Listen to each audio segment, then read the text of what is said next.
મિત્રો, આજે આપણે ધોરણ 11 વિષય એકાઉન્ટમાં ચેપ્ટર 2 વ્યવહારોની દ્વિઅસર અને ખાતાના પ્રકાર. તો આગળના લેક્ચરમાં મેં તમને ખાતાના પ્રકારો વિશે, ઉધાર જમાના નિયમ વિશે સમજૂતી આપી. ત્યાર પછી મેં એક એક્ઝામ્પલ દ્વારા તમને સમજાવ્યું કે કઈ રીતે ખાતું ઉધાર થશે અને કઈ રીતે ખાતું જમા થશે. તો આજે આપણે ધોરણ 11માં પેજ નંબર જો 45 ઉપર ઉદાહરણ નંબર 10 જોઈએ. જો એમાં તમે પણ તમારી બુકમાં જો એમાં પહેલો વ્યવહાર કે રણછોડે રૂપિયા 25,000 ની મૂડીથી ધંધો શરૂ કર્યો. જો રણછોડ હે એ ધંધામાં શું કરે છે? મૂડી લાવે છે કે 50,000 ની મૂડીથી ધંધો શરૂ કરે છે. એટલે રણછોડ ધંધામાં મૂડી આપનાર થયો. તો ધંધામાં મૂડી આવશે તો ધંધામાં રોકડ આવે કે જાય? આવે ને. રોકડ આવે તો રોકડનો સમાવેશ શેમાં થાય? માલ મિલકતમાં. જ્યારે મેં આગળના લેક્ચરમાં સમજાવ્યું ત્યારે પણ મેં તમને કીધું હતું કે વધારે પડતા વ્યવહારો છે એ રોકડને અનુલક્ષીને હશે. કા રોકડ આવશે કા રોકડ જશે. રોકડ આવે તો ઉધાર, એટલું જ તમારે યાદ રાખવાનું. રોકડ આવે તો ઉધાર ને રોકડ જાય તો જમા. તો રણછોડ ધંધામાં 50,000 રૂપિયા લાવે છે તો ધંધામાં શું આવી? રોકડ. રોકડનો સમાવેશ શેમાં થાય? માલ મિલકતમાં. રોકડ આવે તો ઉધાર. અહીંયા હું વ્યવહાર નહીં લખું જગ્યાના અભાવના કારણે, એટલે રોકડના માલ મિલકતમાં લખો રોકડ ખાતે ઉધાર. તો રણછોડ એ આપનાર થયો, પણ આપણે રણછોડ ખાતે જમા નહીં લખીએ. કોના ખાતે લખશું? મૂડી ખાતે. કારણ કે એ ધંધામાં મૂડી લાવે છે એટલે માલિક આપનાર થયો. આપનાર થયો માલિકનો રણછોડનો સમાવેશ શેમાં થાય? તો કે વ્યક્તિ ખાતામાં. રણછોડ આપનાર છે એટલે રણછોડ ખાતે જમા નહીં લખીએ.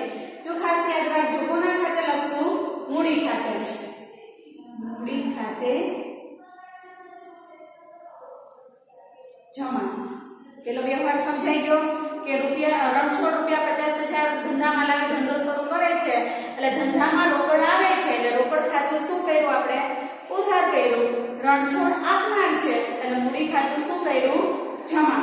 ત્યાર પછીનો બીજો વ્યવહાર જોવો કે રૂપિયા 20,000 બેંક ઓફ બરોડામાં ભર્યા. બેંક ઓફ બરોડા એટલે પેલા બેંકનો સમાવેશ કેવી વ્યક્તિ છે? કૃત્રિમ વ્યક્તિ. શેમાં સમાવેશ થશે? વ્યક્તિ ખાતામાં. જો વ્યક્તિ લેનાર હોય તો ઉધાર અને વ્યક્તિ આપનાર હોય તો જમા. તો અહીંયા બેંક ઓફ બરોડામાં રૂપિયા કેટલા હજાર ભરવામાં આવે છે? 20,000. તો બેંક શું થઈ? લેનાર થઈ. એટલે બેંકનું ખાતું શું થશે? ઉધાર.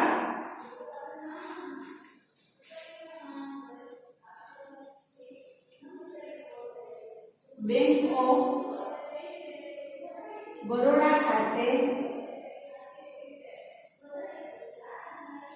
ઉધાર. એટલે કે બીઓબી નું અથવા તો બેંક ઓફ બરોડાનું ખાતું શું થયું? ઉધાર.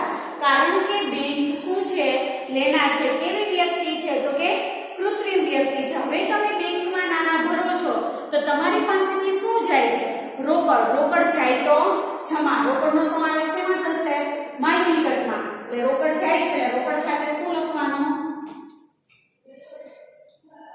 જમા. રોકડ ખાતે જમા. ફરી એકવાર સમજાવી દઉં કે રૂપિયા 20,000 બેંક ઓફ બરોડામાં ભર્યા. એટલે બેંક ઓફ બરોડા છે કેવી વ્યક્તિ છે? તો કે કૃત્રિમ વ્યક્તિ છે. એટલે વ્યક્તિ ખાતામાં એનો સમાવેશ થયો. એનો નિયમ શું છે? કે વ્યક્તિ લેનાર હોય તો ઉધાર. તો બેંક ઓફ બરોડાનું ખાતું શું થશે? કારણ કે બેંક લેનાર થઈ એટલે એનું ખાતું શું થાય? ઉધાર. એટલે બેંક ઓફ બરોડા ખાતે આપણે શું લખ્યું? ઉધાર. તમે બેંકમાં નાણા ભરો છો તમારી પાસેથી શું જાય છે? રોકડ. રોકડ જાય છે એટલે માલ મિલકતના ખાતામાં એનો સમાવેશ થયો એટલે રોકડ ખાતે અહીંયા આપણે શું લખ્યું? જમા. ત્યાર પછીનો ત્રીજો વ્યવહાર જોવો કે રૂપિયા 20,000 નો માલ રોકડેથી ખરીદ્યો. જો રોકડેથી માલ શું કરવામાં આવે છે? ખરીદવામાં આવે છે. રોકડેથી માલ ખરીદવામાં આવે છે એટલે રોકડનું ખાતું શું થશે? એક તો પેલા તમે સ્વાભાવિક રીતના તમે ખરીદી કરો તમારી પાસે શું આવે? માલ આવે. તો માલનું ખાતું શું થાય? ઉધાર. તો માલ મિલકત ખાતાનો નિયમ શું છે? આવે તો માલ કે મિલકત આવે તો ઉધાર, જાય તો જમા. અહીંયા માલ આવે છે તો આપણે માલ ખાતે નહીં લખીએ. શું લખશું? ખરીદ ખાતે. ખરીદ ખાતે ઉધાર. હવે માલ આવે છે એટલે આપણે ખરીદ ખાતે ઉધાર લઈશું. સ્વાભાવિક રીતે તમે ખરીદી કરશો એટલે તમારી પાસેથી શું જશે? રોકડ. રોકડ જાય તો જમા. રોકડનો સમાવેશ શેમાં થશે? માલ મિલકત ખાતામાં. તો એમાં લખો રોકડ ખાતે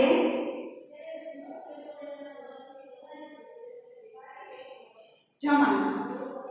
એટલે કે રૂપિયા, કેટલા રૂપિયાની ખરીદી કરવામાં આવેલી હતી? તો કે 20,000. 20,000 ની ખરીદી કરવામાં આવે છે એટલે માલ આવે છે એટલે ખરીદ ખાતું શું થયું? ઉધાર. અને રોકડ ખાતું શું થયું? જમા. એટલે આપણે ત્રીજો વ્યવહાર સામે લખવાનું છે. આ કયો વ્યવહાર છે? ત્રીજો વ્યવહાર છે. અહીંયા લખી જ નાખું. આ કયો વ્યવહાર છે? ત્રીજો વ્યવહાર. અને આ કયો વ્યવહાર છે? બીજો વ્યવહાર. અને આ કયો વ્યવહાર છે? પહેલો વ્યવહાર. એટલે અહીંયા રોકડ ખાતે ઉધાર આપેલો વ્યવહાર હતો.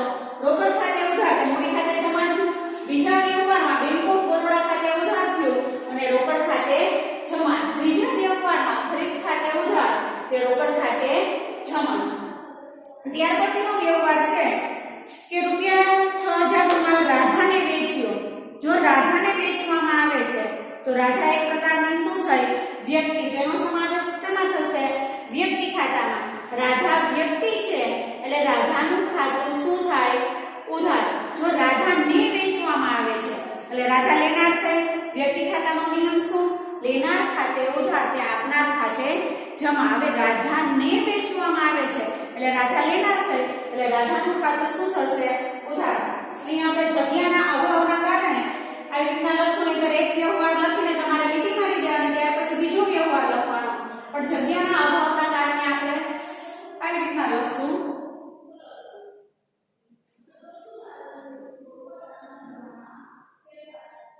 રાધા ખાતે ઉધાર. તો રાધાને વેચવામાં આવે છે એટલે રાધા લેનાર થઈ એટલે રાધાનું ખાતું આપણે શું કર્યું? ઉધાર. પણ રાધાને વેચવામાં આવ્યું એટલે માલ શું થશે? માલ જાય તો જમા. શેમાં સમાવેશ થશે? તો કે માલ મિલકત ખાતામાં. માલ જાય તો જમા. એટલે વેચાણ માલ ખાતે જમા નહીં લખીએ, આપણે શું લખશું? વેચાણ ખાતે જમા.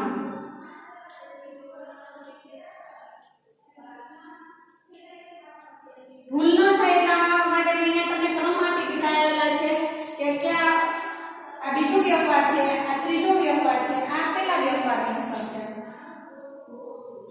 ત્યાર પછી વ્યવહાર નંબર 5 રૂપિયા 10,000 નો માલ રોકડેથી ખરીદ્યો. જો રૂપિયા 10,000 નો માલ રોકડેથી ખરીદવામાં આવે છે, જો ખરીદી કરશો એટલે તમારી પાસે શું આવશે? માલ આવશે. માલ આવશે એટલે એનો સમાવેશ માલ મિલકત ખાતામાં થશે. માલ આવે તો ઉધાર. પણ આપણે માલ ખાતે ઉધાર નહીં લખીએ, શું લખશું? ખરીદ ખાતે ઉધાર. પાંચમો વ્યવહાર ખરીદ ખાતે ઉધાર. હવે તમે માલની ખરીદી કરશો એટલે તમારી પાસેથી શું જશે? રોકડ. જો રોકડેથી માલ ખરીદવામાં આવ્યો છે એટલે માલ તો તમારી પાસે આવ્યો એટલે આપણે ખરીદ ખાતું શું કર્યું? ઉધાર. હવે રોકડ છે, ખરીદી કરશો એટલે રોકડ તમારી પાસેથી જાય છે. રોકડનો સમાવેશ શેમાં થશે? તો કે માલ મિલકતમાં. રોકડ જાય તો જમા, આવે તો ઉધાર. અહીંયા ખરીદી કરો છો એટલે રોકડ જાય છે એટલે રોકડનું ખાતું શું થશે? જમા.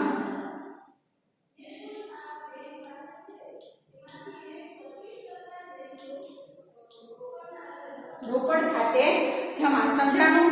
રોકડેથી ખરીદી કરી એટલે માલ આવ્યો. માલ આવે તો ઉધાર એટલે ખરીદ ખાતે આપણે શું લખ્યું? ઉધાર. અને રોકડ જાય છે, રોકડ જાય તો જમા એટલે રોકડ ખાતે શું લખ્યું? જમા. ત્યાર પછી છઠ્ઠો વ્યવહાર કે રૂપિયા 2,000 નો માલ મીરા પાસેથી ખરીદ્યો. જો મીરા પાસેથી ખરીદી કરવામાં આવે છે, જો ખરીદી કરશો એટલે ફરી પાછું તમારી પાસે શું થયો? માલ આવે છે. ખરીદી કરો એટલે માલ આવે તો ઉધાર. અને કોની પાસેથી ખરીદી કરો છો? તો કે મીરા પાસેથી. તો મીરા પાસેથી ખરીદી કરો છો એટલે મીરા શું થઈ? આપનાર. મીરાનો સમાવેશ શેમાં થાય? તો કે વ્યક્તિ ખાતામાં.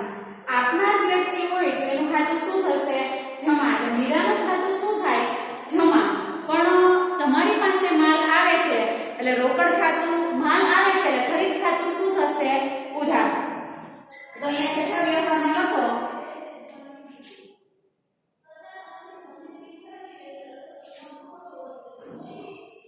ખરીદ ખાતે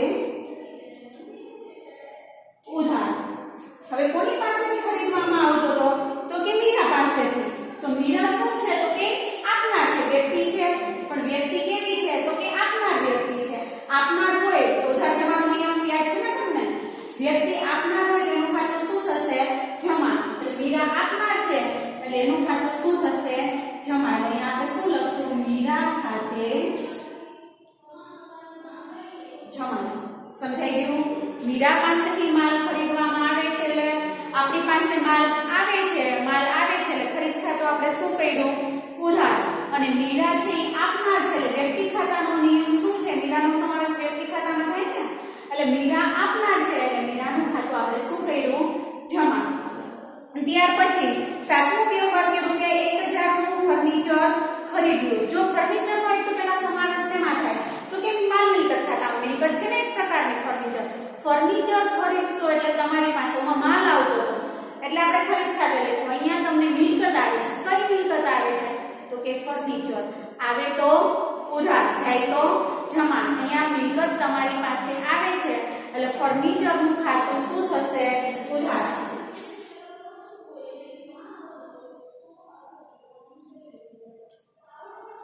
ફર્નિચર ખાતે ઉધાર. કારણ કે ફર્નિચર એક પ્રકારની મિલકત છે. મિલકત આવે તો ઉધાર. પણ મિલકતની તમે ખરીદી કરશો એટલે તમારી પાસેથી શું જશે? રોકડ. તો માલ મિલકત ખાતાનો નિયમ શું છે? રોકડનો સમાવેશ માલ મિલકતમાં થાય. રોકડ આવે તો ઉધાર, જાય તો જમા. મિલકત આપણી પાસે આવે છે એટલે મિલકતનું ખાતું આપણે શું કર્યું? ઉધાર. હવે આપણી પાસેથી શું જાય છે? રોકડ. રોકડ જાય તો જમા.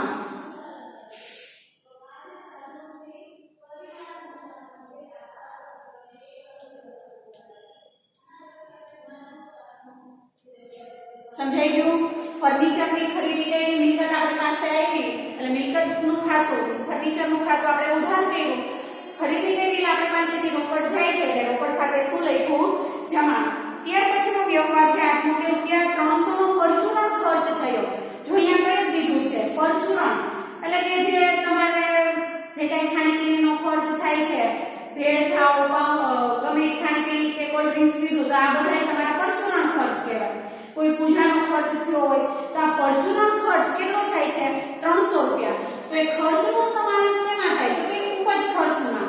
તો એનો નિયમ શું છે ઉપજ ખર્ચ ખાતાનો? ખર્ચ કે નુકસાન હોય તો ઉધાર અને ઉપજ કે લાભ હોય તો જમા.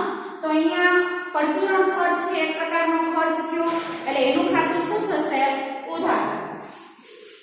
તો આપણે ખર્ચ કે નુકસાનના ખાતામાં લખશું આઠમો વ્યવહાર પરચુરણ ખર્ચ ખાતે.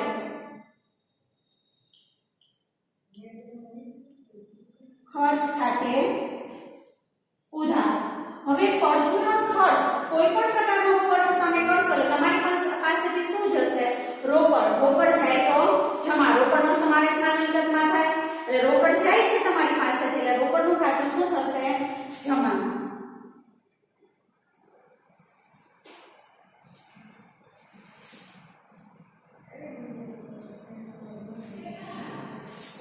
પરચુરણ ખર્ચ છે ઉપજ ખર્ચ ખાતાનો નિયમ છે આપણે કે ખર્ચ કે નુકસાન ખાતે ઉધાર, ઉપજ કે લાભ ખાતે જમા. ફરી એકવાર સમજાવી દો. એટલા માટે કે પરચુરણ ખર્ચ છે એટલે એનું ખાતું ઉધાર કર્યું. આપણી પાસેથી રોકડ ગઈ એટલે રોકડનું ખાતું શું કર્યું? જમા. ત્યાર પછીનો વ્યવહાર છે કે રૂપિયા 200 ડિવિડન્ડ મળ્યું. જો ડિવિડન્ડ મળે છે એટલે ડિવિડન્ડ એક પ્રકારની આવક થઈ, ઉપજ થઈ. ઉપજનું ખાતું હોય તો શું થાય? જમા. પણ તમારી પાસે રોકડ આવે છે, રોકડ ખાતે નહીં લખીએ. ડિવિડન્ડની ચૂકવણી છે બેંક થ્રુ ચેક દ્વારા જ થાય એટલે ડાયરેક્ટલી તમારા ખાતામાં જમા થશે. એટલે ડિવિડન્ડ શબ્દ હોય ત્યારે તમારે કોના ખાતે લખવાનું? બેંક ખાતે. તો ડિવિડન્ડ તમને મળે છે એટલે તમારા ખાતામાં કેટલી રકમ જમા થશે? તો બેંક શું થાય? લેનાર. બેંકનો સમાવેશ શેમાં થશે? તો કે વ્યક્તિ ખાતામાં. વ્યક્તિ ખાતામાં એનો સમાવેશ થશે. સોરી, બેંકનો સમાવેશ તો આપણે વ્યક્તિ ખાતામાં કરવાનો, પણ રોકડ તમારી પાસે આવે છે એટલે રોકડનો સમાવેશ શેમાં થશે? માલ મિલકતમાં. પણ આપણે રોકડની જગ્યાએ શું લખશું? બેંક ખાતે ઉધાર. કારણ કે રોકડ આવે છે, રોકડ આવે તો ઉધાર. બેંક ખાતે ઉધાર. હવે ડિવિડન્ડ તમને મળે છે, આપેલ ડિવિડન્ડ હોય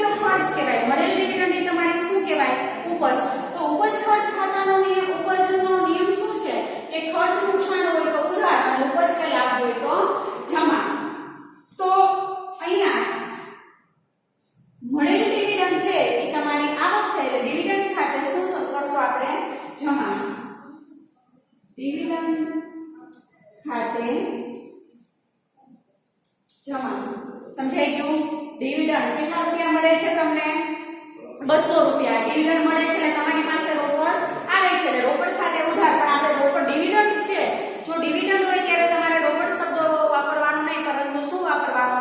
બેંક ખાતે ઉધાર.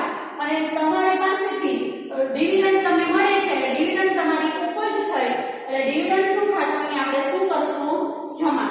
ત્યાર પછીનો છેલ્લો વ્યવહાર હજી બે વ્યવહાર છે કે ₹200 મજૂરીના ચૂકવ્યા. જો મજૂરી ચૂકવવામાં આવે છે, મજૂરી એક તો પેલા એક પ્રકારનો શું છે?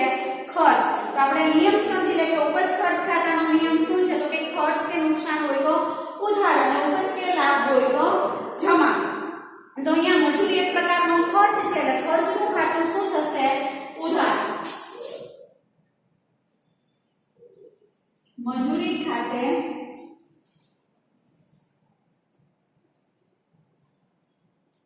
ઉધાર. કારણ કે મજૂરી ખર્ચ છે એટલે એનું ખાતું શું થશે? ઉધાર. પણ મજૂરી તમે ચૂકવો છો તો તમારી પાસેથી શું જાય છે? રોકડ જાય છે. રોકડ જાય તો જમા. એટલે માલ મિલકત ખાતામાં લખો. માલ મિલકત ખાતામાં લખો રોકડ ખાતે જમા. એટલે અહીંયા મજૂરી ચૂકવવામાં આવે છે. મજૂરી એક પ્રકારનો ખર્ચ થયો એટલે મજૂરીનું ખાતું આપણે શું કર્યું? ઉધાર. પણ અહીંયા રોકડ જાય છે એટલે રોકડ ખાતે આપણે શું કરશું? જમા. હવે છેલ્લો વ્યવહાર ત્યાર પછીનો છે 11મો. ₹15,000 નું યંત્ર રમેશ બ્રધર્સ પાસેથી ખરીદ્યું. જો તમે યંત્ર ખરીદો છો તો યંત્ર એક પ્રકારની શું થઈ? મિલકત. એટલે તમારી પાસે મિલકત આવે છે. માલ મિલકત ખાતાનો નિયમ શું? મિલકત આવે તો ઉધાર. એટલે યંત્ર તમારી પાસે આવે છે એટલે યંત્રનું ખાતું આપણે શું કરશું? ઉધાર. યંત્ર ખાતે ઉધાર. હવે રમેશ બ્રધર્સ છે એનો સમાવેશ શેમાં થાય? તો કે વ્યક્તિ ખાતામાં થાય. તો વ્યક્તિ જો લેનાર હોય તો ઉધાર, પણ આપનાર હોય તો જમા. તો અહીંયા રમેશ બ્રધર્સ છે એની પાસેથી તમે ખરીદો છો એટલે રમેશ બ્રધર્સ આપનાર છે કે લેનાર? તો કે આપનાર છે. એટલે આપનાર છે એટલે રમેશ બ્રધર્સ નું ખાતું શું થશે? જમા.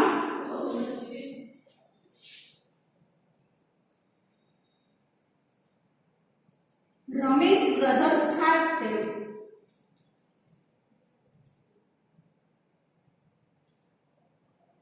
જમા. સમજાઈ ગયું? યંત્રની ખરીદી આપણે રમેશ બ્રધર્સ પાસેથી કરી તો યંત્ર છે એક પ્રકારની મિલકત છે. મિલકત આવે છે એટલે મિલકતનું ખાતું શું થયું? યંત્રનું ખાતું ઉધાર. રમેશ બ્રધર્સ છે એ આપનાર છે તો જમા અસરમાં આપણે રમેશ બ્રધર્સનું ખાતું શું કર્યું? જમા. તમારે અહીંયા મારા જગ્યાના અભાવના કારણે મેં આવી રીતના લખેલું છે, પરંતુ તમારે પેલો વ્યવહાર પૂરો થાય એટલે તમારે લીટી મારી દેવાની છે. ત્યાર પછી બીજો વ્યવહાર એવી રીતના તમારે જેમ એક્ઝામ્પલમાં આપ્યું છે એ રીતે લખવાનું છે. મારે જગ્યાના અભાવના કારણે મેં આવી રીતના લખ્યું છે એટલા માટે જ મેં અહીંયા ક્રમ આપી દીધા. તો વ્યવસ્થિત રીતના તમે વ્યવહારો બધા સમજી ગયા હશો. તો વ્યવસ્થિત સમજીને તમારે ઉદાહરણ નંબર 10 તમારી નોટબુકમાં લખી નાખવાનું છે અને તૈયારી કરી નાખવાની છે. કોઈ પણ પ્રકારનો પ્રશ્ન હોય તો તમે મને કરી શકો છો. Thank you. Good bye.